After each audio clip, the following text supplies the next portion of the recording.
এই ছয় গুসাই করি চরণ বন্দন, যাহা হইতে বিঘ্ন নাশ অবিষ্ট পূরণ।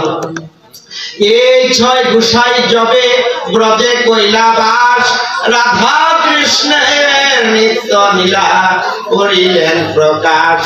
এই ছয় গুসাই যাবে করুণা করিবে, ব্রজে রাধা কৃষ্ণের যুগল চরণ তার অবশ্যই মিলিবে। জয় শ্রীকৃষ্ণ চৈতন্য প্রভু নিত্যানন্দ, শ্রী অদ্বৈত গদাধর শ্রীবাসাদি গৌর ভক্ত বৃন্দ। হরে কৃষ্ণ কৃষ্ণ কৃষ্ণ হরে হরে, হরে রাম রাম রাম হরে হরে।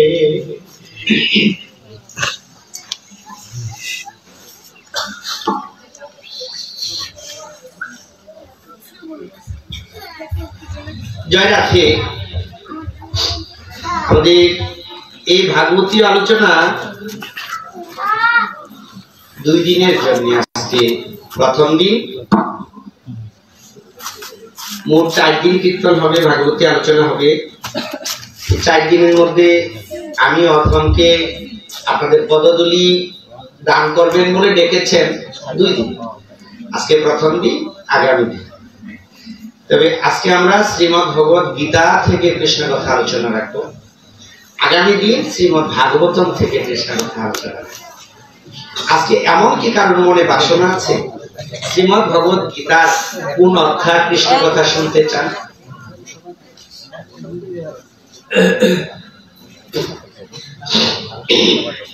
এমন কারণ মনে বাসনা আছে যে আজকে শ্রীমদ্ ভগবত গীতার এই অধ্যায়টা আলোচনা হোক?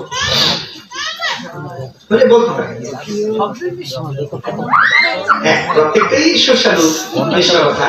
তবু কারণ এমন কোনো মনে বাঞ্ছা যদি থাকে বলতে পারে যে গুরুদেব আসলে পাঠে বসলে এমনটা বলবো, এই অধ্যায়টা একটু বুঝিক বা এটা থেকে আলোচনা হোক। আপনাদের মনে বাসনা থাকবে বলতে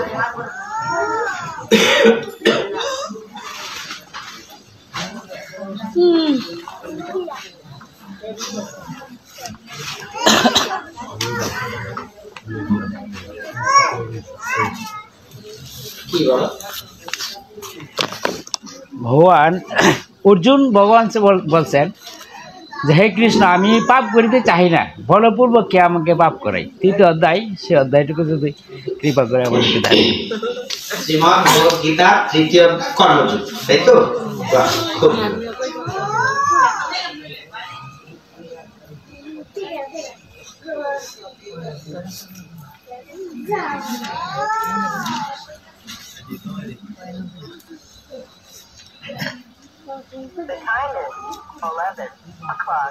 হ্যাঁ, মোবাইল বন্ধ কর।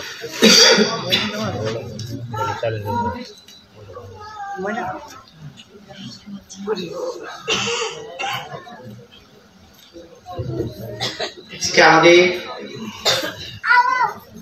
একজন কৃষ্ণ ভক্ত শ্রীমদ্ ভগবত গীতা থেকে 3য় অধ্যায় কর্মযোগ সম্বন্ধে কৃষ্ণ কথা আলাপন করার জন্য আমাদেরকে বলেছেন। তবে এই যুগটার নাম হলো কর্মযুগ।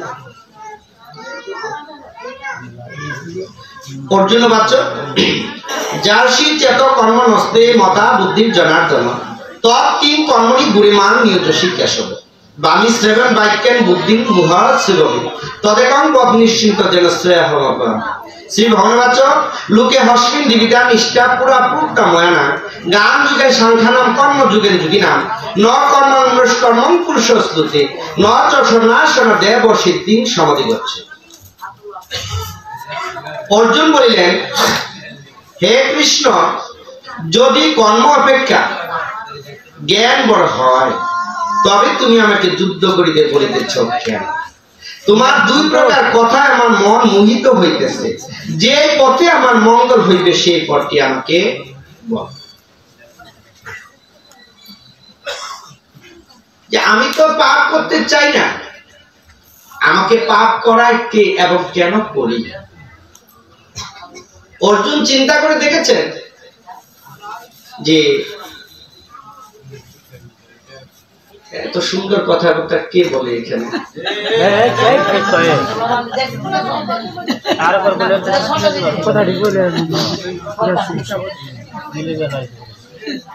কি বলেন প্রভু? আজকের যে যুদ্ধটা, এই যুদ্ধটা তো একটা বংশনাশের সম্ভাবনা। হয়তো কুরুপক্ষ নতুবা পাণ্ডব পক্ষ, দুইটার একটা ধ্বংস হবে এই যুদ্ধে। এমনটাই পরিণতি, একটা পক্ষ ধ্বংস হয়ে যাবে। তাহলে যে যাকে মারে সেও পাপ করে, আর যে মরেছে তার লেগে অভিশাপও করে গেছে। তাহলে এই পাপটা করায় কে এবং কেন করে? ভগবান শ্রীকৃষ্ণ বলেন, হে অর্জুন, জ্ঞানীদের জ্ঞান ও কর্মীদের কর্ম, এই দুই প্রকার নিষ্ঠার কথা তোমাকে আমি পূর্বে বলিয়াছি। কর্ম না করিয়া কেউ কর্ম বন্ধন হইতে মুক্ত হইতে পারে না। কর্ম ত্যাগ করিলেই শুধু সিদ্ধি লাভ হয়। এখানে যে প্রশ্নটা করলো যে হে কৃষ্ণ, যদি কর্ম অপেক্ষা জ্ঞান বড় হয় তবে তুমি আমাকে যুদ্ধ করিতে বলিতেছ কেন? ভগবান শ্রীকৃষ্ণ যুদ্ধের জন্য অর্জুনকে বারবার বলছে। আর অর্জুন প্রশ্ন করলেন, প্রভু যদি কর্ম অপেক্ষা জ্ঞান বড় হয়, একটা হলো কর্ম, একটা জ্ঞান। কর্ম কি? আজকে যে যুদ্ধে এসেছি, আমার বিপক্ষে আমার আত্মীয় স্বজনগণ, শালক আদি, আমার গুরু দ্রোণ, যার কাছ থেকে আমি বাণ শিক্ষা পেয়েছি, তারা আজকে আমার বিপক্ষে দাঁড়িয়েছে। আমি যদি আজকে বাণ নিক্ষেপ করি, তাহলে প্রথম বাণটা আমার গুরুর উপর দিয়ে যাবে। তাহলে তখন আমার গুরু হত্যা অপরাধ হবে। গুরু হত্যা অপরাধের কারণে আমাকে আবার সেই নরকুণ্ডে যেতে হবে। প্রভু যদি কর্ম থেকে জ্ঞান বড় হয়, তাহলে আমি জ্ঞান দিয়ে চিন্তা করে দেখেছি যে এই যুদ্ধ আমি করতে পারবো না।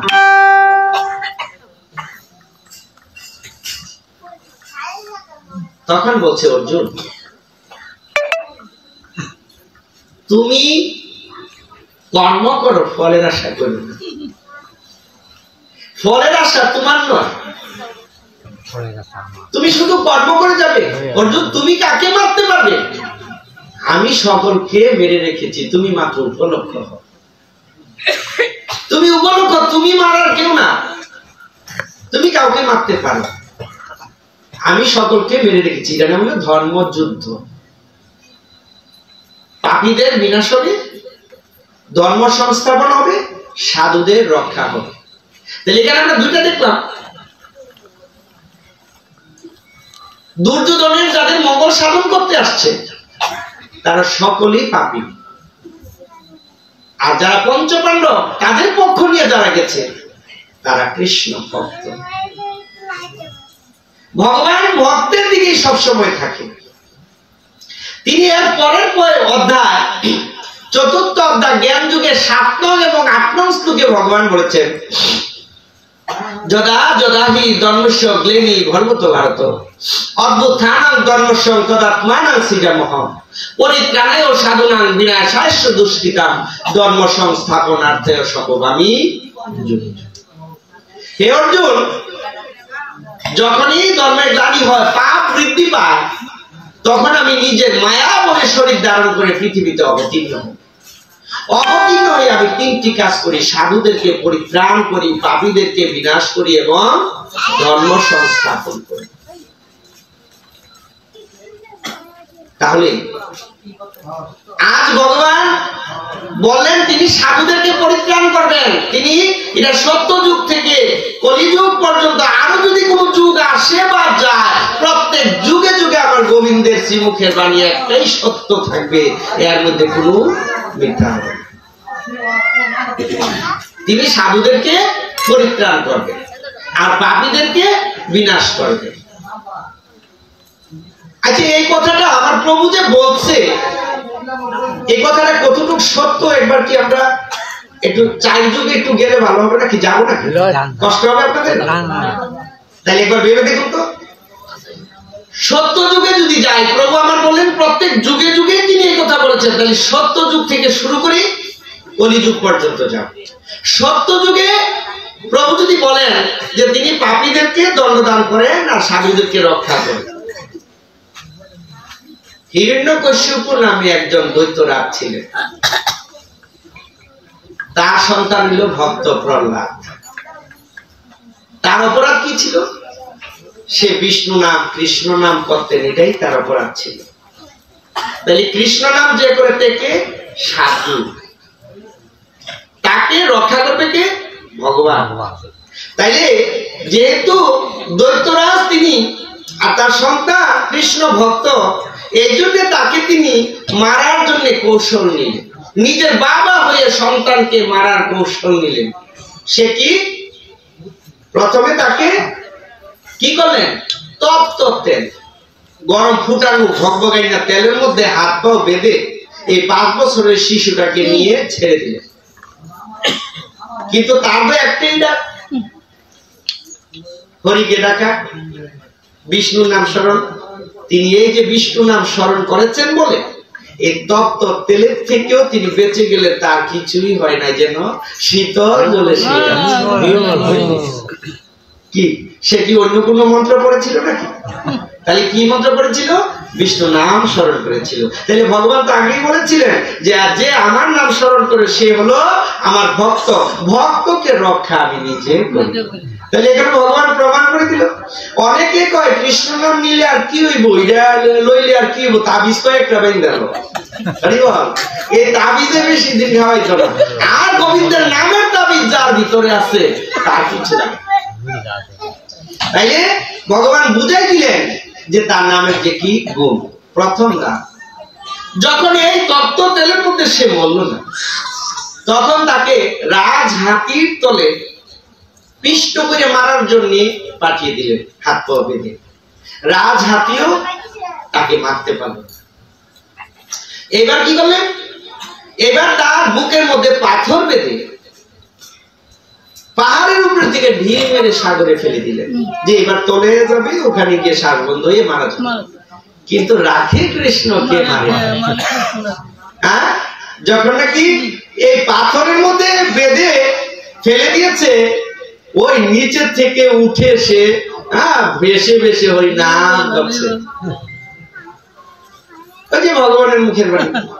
তখনও তিনি মরে নাই। জেলেরা তাকে পেয়ে এইবার খবর দিলেন, এত সুন্দর একটা শিশু যার তার রূপটা দেখলে মনটা জুড়ে যায়, আহা কেমন মার সন্তান জানি, কেমন বাবার সন্তান জানি, তারা জানি কে কে খুঁজতেছে। হ্যাঁ, তার বাবা মা মনে খুঁজতেছে, আসলে তার বাবা এই কাজটা করছে। কিন্তু তখন ঢুল পিটাই দিল, তখন রাজা কি আর এই কথা কইতে পারে? তখন খোঁজ খবর নিয়ে দেখলো যে কি দৈত্যরাজের সন্তান, তখন আবার তার কাছে এনে দিয়ে গেল। এত তার মন বললো না, সন্তান তো মরল না। এবার তার মনে ইচ্ছা তাকে মারবে। এবার কি করেছে? নিজের মার কাছে এক মুষ্টি অন্ন দিয়া, তার মধ্যে কালকে মানে সাপের বিষ দিয়া মার কাছে দিয়া পাঠিয়েছে, যাও তুমি গিয়া সন্তানকে নিজের হাতে অন্ন খাওয়াইলে তোমার হাতের অন্ন খাবে, তখন সে মারা যাবে। আচ্ছা, আপনারা তো মা, আপনারা পারবেন এমন একটা কাজ করতে, নিজের সন্তানকে খাওয়াইতে কালকেটের বিষ সন্তান মারার জন্য? একটা কাজ করতে পারবেন, যে মা নিজে মরে সন্তানকে মারে না, তাই আগে নিজে খাইয়া মরতে পারবে, এইটা পারবে। কিন্তু সন্তানকে মারতে মা কোনোদিন পারে না। এই জন্য মাকে একটা কথা বললো, সে কথাটা কি?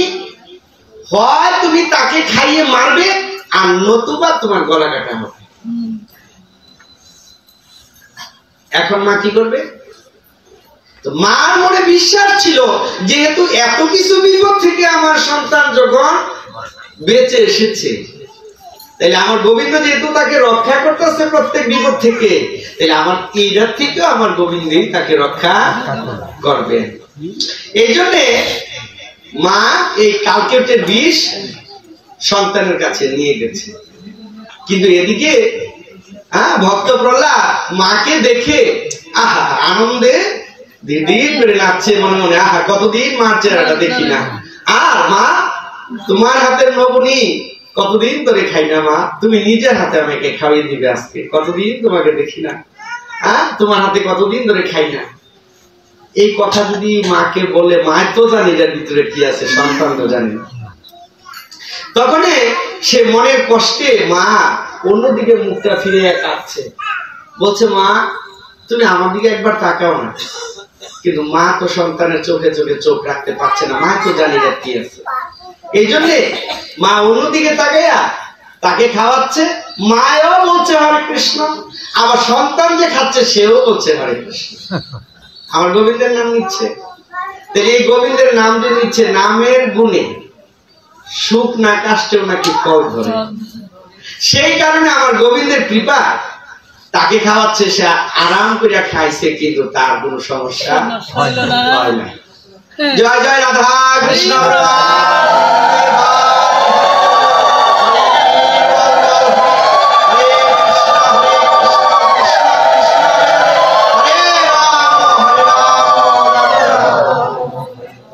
দেখেছেন নামের কি গুণ। তাইলে ভগবান বললেন তিনি প্রত্যেক যুগে যুগে সাধুদেরকে রক্ষা করেন আর পাপীকে বিনাশ করেন। তখন ভগবান সহ্য করতে না পেরে প্রহ্লাদকে পাঠিয়েছে বাবার কাছে। আর প্রহ্লাদের বাবা বলেছে, তোমার হরি কি এই থুম্বার ভিতরে আছে? এই যে পিলা যেটাকে বলে থাম্বা, এটার ভিতরেও কি তোমার হরি আছে? হ্যাঁ, আমার হরি তো সব জায়গায় আছে। দেখেন ভগবান কি আসলে পিলারের ভিতরে থাকে? জীবনে দেখেছেন? কিন্তু তার বিশ্বাস ছিল প্রভু সব জায়গায় আছেন। এই জন্য আমার অনাদিরাদি গোবিন্দ ভক্তের কারণে এই থুম্বার ভিতরে, পিলারের ভিতরে যাইতে বাধ্য হয়েছে। যখন নাকি তাকে তোরাল দা তার বাবা আঘাত করেছে, ওখান থেকে নর এবং সিংহ, মানুষ এবং সিংহ দুইটা, নর মানে মানুষ, এই নাম হলো নরসিংহ, দুইটা মিলালে কি হয়? নরসিংহ। এই নরসিংহ রূপ ধারণ করে তিনি ওখান থেকে বেরিয়ে এসে তার হাঁটুর উপরে এই প্রহ্লাদের বাবাকে রেখে, নখ দিয়ে বুক চিরে, পেট চিরে তার প্রাণটা বিদীর্ণ করে দিয়েছেন। তাই এখানে কি দেখা গেল? ভগবান ভক্তকে রক্ষা করেছেন আর অভক্তকে, দুষ্টকে তিনি দণ্ড দান করেছেন। এইগুলো সত্য যুগের কথা। এবার ত্রেতা যুগে যাইতো। ত্রেতা যুগে রামের সাথে নামের একটা মিল আছে, তার নাম হইল রাবণ। সেই রাবণ তো একজন দৈত্যরাজ। সেও কি করলেন? মা সীতাকে পর্যন্ত হরণ করে নিলেন, লক্ষণকে শক্তির ছেড়ে দিয়ে মারলেন। কিন্তু যখন এই অবস্থা থেকে পরিত্রাণ পাওয়ার জন্য আমার জগৎ গুরু রাম নিজের হাতে রাবণকে ধনুর্বাণ দিয়ে তার প্রাণ বিদীর্ণ করে দিলেন। এখানেও দেখা গেল তিনি সাধুদেরকে পরিত্রাণ করলেন, পাপীকে বিনাশ করলেন। আচ্ছা, দাপর যুগে আসি তো। দাপর যুগে কৃষ্ণ আর কংস, এই কংসকে আমার ভগবান কৃষ্ণ নিজের হাতে দণ্ডদান করলেন। অগাসুর, বকাসুর, পুতনা সবাইকে তিনি দণ্ডদান করলেন। তাতেও দেখা গেল আমার প্রভু কথা সত্য রয়ে গেছে। এবার কলিযুগে আসেন। কলিযুগে জগাই মাতাই, আমার গৌর হরি যখন নিতাইকে এবং হরিদাসকে বলছে, চৈতন্য চরিতামৃত পড়লে পাবেন, শুনো শুনো নিত্যানন্দ, শুনো হরিদাস, সর্বাগ্রে আমার আজ্ঞা করহ প্রকাশ, প্রতি ঘরে ঘরে গিয়ে করো এই ভিক্ষা, কহ কৃষ্ণ ভজ কৃষ্ণ বিলাও কৃষ্ণের শিক্ষা। আমারই নাম আগে নিজে ভজ, আগে নিজে কর, তারপরে আমার এই নাম সবার ঘরে ঘরে বিলাই দাও। তখন এই যে কথাটা বললেন, যখন নাকি নিতাই হরিদাসকে নিয়ে যখন নগরে হরিনাম বিলাইতে গেলেন, জগাই মাদাই দুইজন কুলীন ব্রাহ্মণের সন্তান ছিলেন, কলসি দিয়ে মদ খেত। আর এই তলাতে তাদের নাম ছাড়া অন্য কোনো নাম চলবে না বলে দিলেন। কিন্তু যখন নিতাই যখন হরিনাম বিলাচ্ছে, তখনই এই জগাই মাদাই কলসি, মদের কলসির কানা দিয়ে বাড়ি দিয়ে নিতাই কপাল ফাটিয়ে দিল, রক্ত ঝরঝর করে পড়ছে। ঝরঝর করে পড়ছে। নিতাই যখন ডাক দিল, গৌর হরি তুমি দেখে যাও তোমার ভক্তেরা কি করেছে। তখন প্রভু আমার কি করলেন? চতুর্ভুজ রূপ ধারণ করে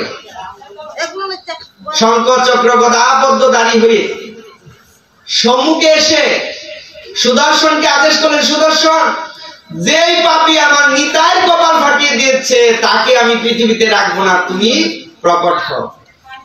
সুদর্শন যখন প্রকট হয়ে গেল, তখন নিতাই অনুরোধ করতে শুরু করলেন, প্রভু তুমি না বলেছিলে 3 যুগে অস্ত্র ধারণ করবে, কলিযুগে তুমি প্রেম বিলাবে, এই জন্যই তো তুমি এই যুগে কোন অস্ত্র আনো নাই। সত্য যুগে নারায়ণের হাত কয়টা ছিল? 4টা অস্ত্র। ত্রেতা যুগে রামের হাত কয়টা ছিল? 2টা। ধনুর্বাণ ছিল। দাপর যুগে কৃষ্ণ এসেছিল, কৃষ্ণেরও একটা অস্ত্র ছিল। কৃষ্ণের অস্ত্রটার নাম জানেন কি? এটা কিন্তু মারাত্মক অস্ত্র। যারা নাকি গোবিন্দকে ভালোবাসে তারা ঘুমাইতে পারে না, তাদের আরামের ঘুম একবারে ধূলিসাৎ করে দেয়। কি বলছে? আবার নিজেই বলে, যেও থাকে বাঁশিরও তাকে, বাঁশি শুধু তাকেই ডাকে। এই বাঁশি সবাইকে ডাকে না, যে বাঁশিকে ভালোবাসে, বাঁশিওয়ালাকে ভালোবাসে, এই বাঁশি তাকেই শুধু ডাকে। এটা কিন্তু একটা বড় অস্ত্র। আর এই কলিযুগে অস্ত্র ছিল মুখের হাসি, 4 যুগে অস্ত্র ছিল এই গৌরার মুখের হাসিটা, বাঁকা চোখের হাসিটা। যে একবার দর্শন করেছে, নারী কেন পুরুষের মন ঢলে গেছে। দেখবেন তো গৌরা যখন নাকি এই বাঁকা চোখে যখন মধুর একটা হাসি দিয়েছে, এই হাসিটা যে দর্শন করেছে সেই তার প্রেমে পড়েছে, তার ভালোবাসায় পড়েছে। তখন এই জগাই মাদাই নিতাই বলছে, প্রভু তুমি বলেছিলে এই যুগে অস্ত্র ধারণ করবে না, প্রেম মিলাবে, তাহলে তোমার কথা কি প্রভু মিথ্যা হয়ে যাবে? না নিতাই, তাহলে প্রভু তাইলে তাদেরকে ক্ষমা করে দাও। জগাই মাদাইকে ক্ষমা করার দেওয়ার জন্য বলছে। কে বলছে? নিতাই বলছে। কিন্তু আঘাতটা করছে কাকে? নিতাইকে। মাদাই আঘাতটা কাকে করেছে? নিতাইকে। কিন্তু নিতাই প্রভুকে বলছে, প্রভু তুমি তাদেরকে ক্ষমা করে দাও। এবার প্রভু বলছে, নিতাই তুমি তো আমাকে ভাবাইলে। বলে কেন প্রভু? আরে আঘাত করেছে তোমাকে, বলছো আমাকে ক্ষমা করে দিতে। আঘাত কি আমাকে করেছে, আমি ক্ষমা করব? নিতাই যদি ক্ষমা করতে হয় তুমি করে দাও, যদি ক্ষমা করতে হয় তুমি করে দাও। তখন নিতাই বলেছিল, মাদাই মেরেছিস তো কলসির কানা, তাই বলি কি প্রেম দেব না? মেরেছিস, বেশ করেছিস, তবু একবার হরি বল, আলিঙ্গন কর। নিতাই গৌর হরি বল।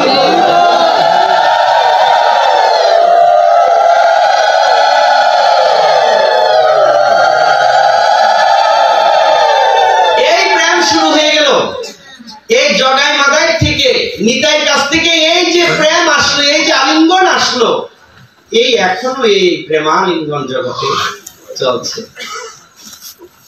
তখন এই যে তাইলে আমরা যুগে যুগে দেখলাম যে সত্য, ত্রেতা, দাপর, কলি প্রত্যেক যুগে যুগে আমার প্রভু যে বললেন তিনি সাধুদেরকে পরিত্রাণ করবেন, পাপীদেরকে বিনাশ করবেন এবং ধর্ম সংস্থাপন করবেন। তাহলে আজকে 4 যুগে আমরা দেখে আসলাম প্রভুর কথা কি সত্য না মিথ্যা? তাই জন্য আজকে এই জন্য আবার অর্জুনকে প্রভু বলছেন, অর্জুন তুমি মারার কে? আমি সকলকে মেরে রেখেছি, তুমি উপলক্ষ মাত্র হও।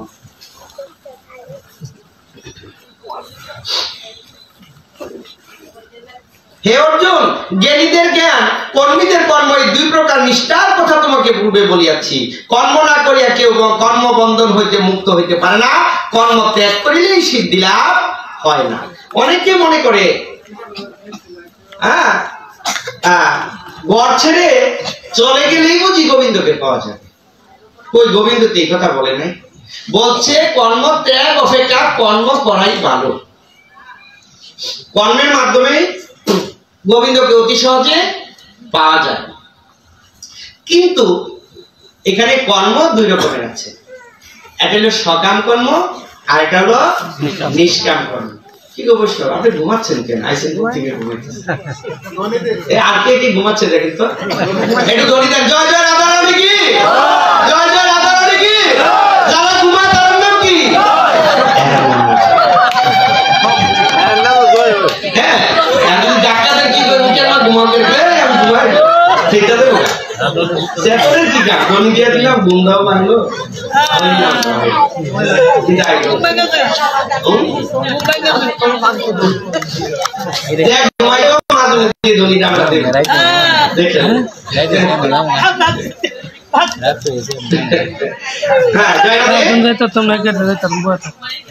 তাহলে কি বললো? কর্ম আছে দুই রকমের, একটা হলো সকাম কর্ম, একটা হলো নিষ্কাম কর্ম।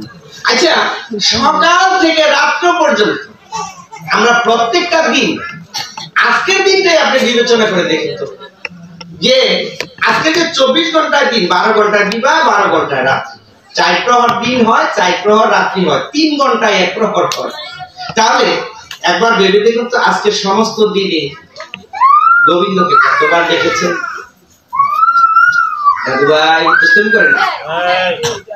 হ্যাঁ, আমরা গোবিন্দকে আজকের দিনে কতবার ডেকেছি? সকাল থেকে কত কর্ম করেছি? প্রত্যেকটা কর্মই নিখুঁত ভাবে করেছি। ওই নিখুঁত ভাবে এই কথাটা তো বলি নাই, করি নাই। গোবিন্দ যে বলেছিল যে আমাকে পেতে গেলে আগে আমার কর্মটা করতে হবে। গোবিন্দের কর্মগুলি কি? সকালে ঘুম থেকে উঠার আগে যখন আপনাকে গোবিন্দ জ্ঞান ফিরিয়ে দিয়েছে, ঘুমের সময় কিন্তু আমাদের জ্ঞান থাকে না, নাকি? রাত্রে ঘুমানোর সময় গোবিন্দের নাম করতে করতে ঘুমাবে। আর আমরা কি করি? কালকে কারবার যাব, কত টাকা পাবো, ওখানে গিয়ে কি করব, সেই কথাগুলি সকাল থেকে কি কি কাজ করব সেগুলি লিস্টের মধ্যে মেমোরিতে আগে মাথার মধ্যে রেখে তারপরে ঘুমাই। সজাগ হইলে তাড়াতাড়ি ওই কাজগুলি করতে শুরু করি। কিন্তু আসলে তো এমন কথা বললে হবে না। আচ্ছা, আমি ঘুম ভাঙলে আমি কর্মগুলি করতাম, যদি ঘুম না ভাঙে কি বলে? এমন অনেক আছেন আপনাদের গ্রামে, এমন থাকতে পারে রাত্রিবেলা যে ঘুমাইছে, সকালে গিয়া ধাক্কা দেয় মইরা তত্ত্ব হয়ে গেছে। এমন আছে না গো? আমার গ্রামে মরেনি মানুষ, মরেনি নাকি? মরে না।